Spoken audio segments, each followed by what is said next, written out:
And of course, we've got revelations and how these revelations are being received in Cuba. We're joined by our senior Latin America correspondent, Michael Voss, for that side of the story. Michael, give us an idea of the reaction there. Well, Mike, there hasn't been an official reaction from the Cuban government here, but what they've made sure is that almost everybody on the island knows exactly what the United States apparently was up to. It's made headline news in all the television programs here.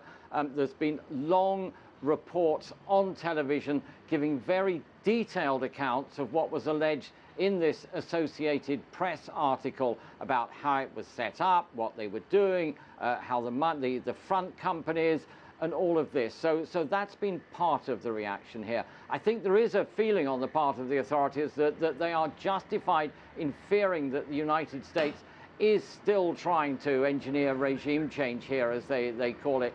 There was a leaked video a couple of years back from a Cuban computer expert briefing the Ministry of Interior officials, saying that they did fear that the United States would try to use, and was trying to use, social media to foment, change people's attitudes towards the government here. And I think there's a feeling they've been justified.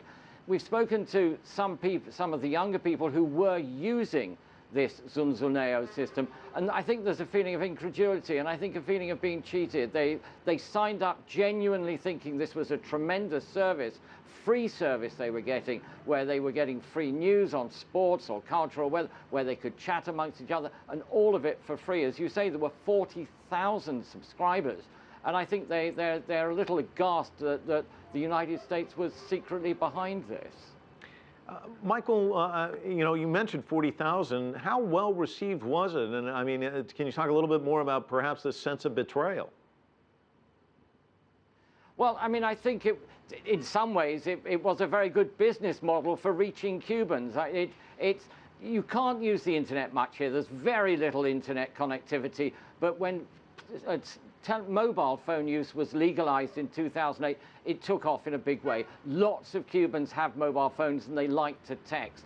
And this was a system where they were told they could text for free. It appears the US government was actually having to pay Cuba's state telecoms monopoly for these texts.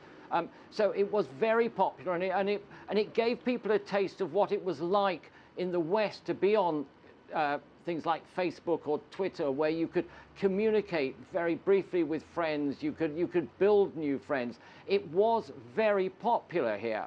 And I think when it vanished, a lot of people were going, when it closed in 2012, a lot of people here were actually very upset to see it go, and worried, and you heard comments, what's happened, where's it gone, is it coming back? It was very popular at that level.